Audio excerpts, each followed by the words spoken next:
Hey guys, today's video is a little short. It's a quick question one of my subscribers had asked. How do the Amish pin their dresses? How do they not get stuck when they pin them?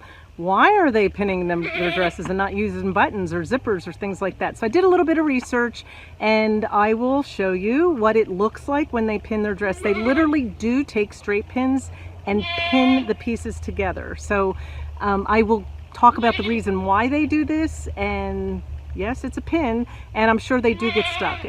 When you sew, you get pretty good at knowing how to put that straight pin through. You want to make sure it's straight, and then you won't get stuck. But I'm sure people get stuck just like anybody would, right? All right, let's dive in and look at women's clothing and how they pin them. Why don't they use buttons and zippers? I wanted to go through at the beginning here and just show you some various pictures of different Amish women and their clothing. And you'll notice that typically they're very, very modest and they're very plain colors. And some of them you'll see will have some variation of colors. That usually depends on which group that they're in. I do have a video above that talks about the different orders. And it's really important that you understand that if you're really interested in the Amish, because not every Amish person is following the exact same rules. But in general, they all are trying to live a lifestyle that is not part of the world. So they try to stay close-knit with themselves and just kind of everybody stays plain. Nobody stands out as different. And that's what they believe God wants them to do. One of the words that comes up is ostination. And I've got it up here on the board just so you can see.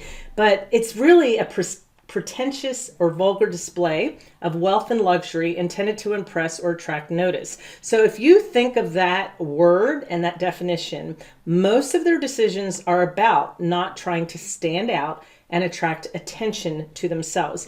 Much unlike our culture, where you a lot of see people, they got to make sure they have Nike sneakers or a different brand of clothing because they want to stand out. They want to show other people that I am better than you, or I have better taste, or I have more money. They do not have any of that within their society. So that brings us to, why don't they use buttons or zippers or Velcro? Those are things that can lead to that.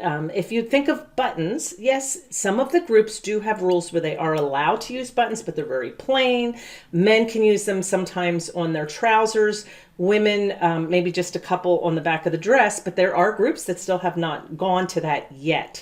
And I think a lot of it is because the more you allow people to not break the rule, but the more you change it, then it keeps changing through time. So they try really hard not to.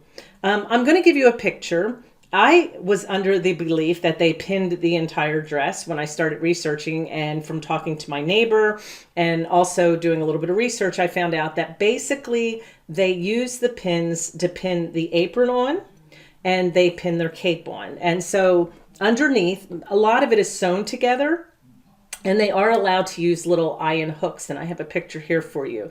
It does take more time to sew it onto the dress, but they are allowed to use that. And think about it. An iron hook is usually a little tiny piece of metal. Can't make it look pretty like you can a button. Buttons are amazing. There's all kinds of buttons out there, but an eye hook, that little iron hook, is very, very basic, very simple. So many of the groups are allowing that.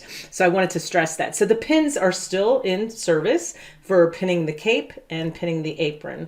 Now, people have asked me before, where do they buy material for their clothes, or do they go somewhere to buy their clothes? Basically, the women in the family do sew the clothes for the other women. We're talking mostly about women's clothes today. I did want to give you some more information around women's clothes. And I did make a video from one of our local stores. She sells material to her Amish neighbors.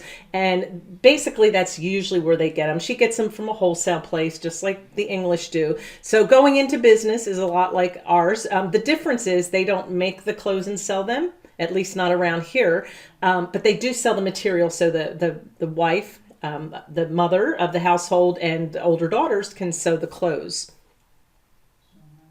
You will find, as I told you, if you go back and look at that video about the orders, your Amish will basically be very plain, usually black and white. Sometimes they'll allow a little bit of purple or a basic blue, but they stick with those just couple of extra colors. There's not a lot of fluff. Your Mennonite families will use prints, sometimes pastels, things like that. And if you start driving through Amish communities, you'll start seeing those variations, and that helps you know possibly what order that they're from.